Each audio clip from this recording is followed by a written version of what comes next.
Hello, citizens of the verse. This is an introduction for new players to show how missiles and missile racks for your ships work, how to purchase them, how to outfit them, and anything else you really need to know to help get you started.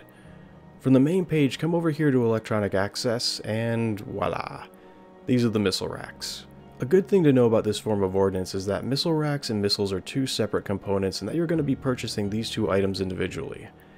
The rack determines the size and number of missiles that it carries, while the type of missiles determines its firing range, lock-on time, and what kind of damage you're going to be doing. By mixing and matching these two elements, you can create some interesting combinations that can be handcrafted to best fit the needs of the mission or to best complement your playstyle. Not every mission is going to require that you run with the same kind of armaments, and the more versatility that you display in your loadout selection, the better off you're going to be in the long run. This is how you read missile designations. See how on this one it says 515? The first number indicates the hardpoint size, the second number is the amount of missiles it carries, and the last number indicates the individual size of each missile. So 515 means that this rack will fit on a size 5 hardpoint and carries one size 5 missile. It's kinda easy and intuitive once you get the hang of it.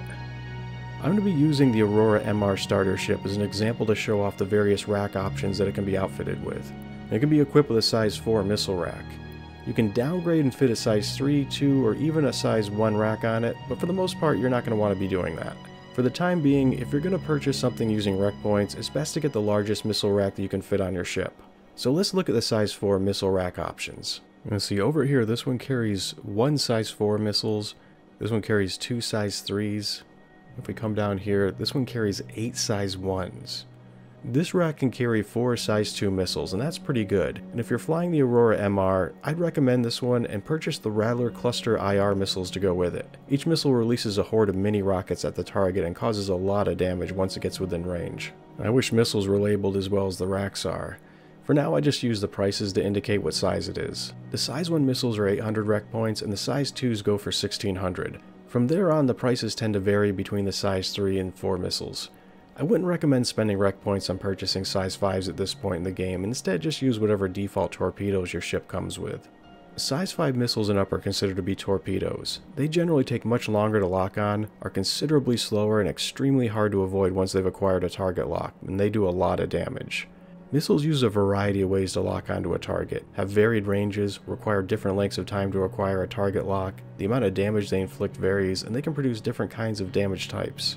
Knowing what these differences are is going to be very important when choosing your loadout. I'll go into more detail in a later video, but for now I just wanted to stick to general concepts about missiles and missile racks. One important thing to know when purchasing missiles is that they come in packs. The number of missiles you get in a pack differs for each type, but if you look here under the Contain section, it'll show you just how many missiles each individual purchase will give you. There's one element to this mechanic that I hope to clear up for you, and that kind of threw me when I was making my first missile purchase. I was afraid that if I bought a pack of missiles, the purchase would then only give me that amount of missiles to use, and once they were spent I would have to go back into the Electronic Access and buy more. I'm happy to say that isn't the way it works. When you purchase a pack of missiles, and let's say for example that under the Contain section it says that it comes with 8, that doesn't mean you're getting 8 that you'll fire and forget. It means you're getting 8 missiles that you can distribute amongst your fleet of ships as its default missile loadout. Every time you spawn your ship, those missiles will remain as part of your loadout and will continue to persist until your rental of those missiles expires. This is for 2.6 only, so enjoy this feature while it lasts. I generally tend not to waste rec points on missiles, but instead I just rip them off the other ships that I've rented.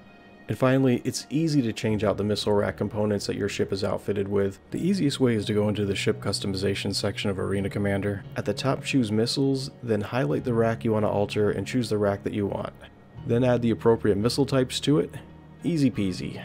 And that's it for a general overview of missiles and how missile racks work. If people are interested in hearing more details about this subject, then I'd be happy to do a follow-up video that goes into more detail about lock-on times, missile ranges, the different types of lock-ons, and some of the various tactics that these different missiles can be used for.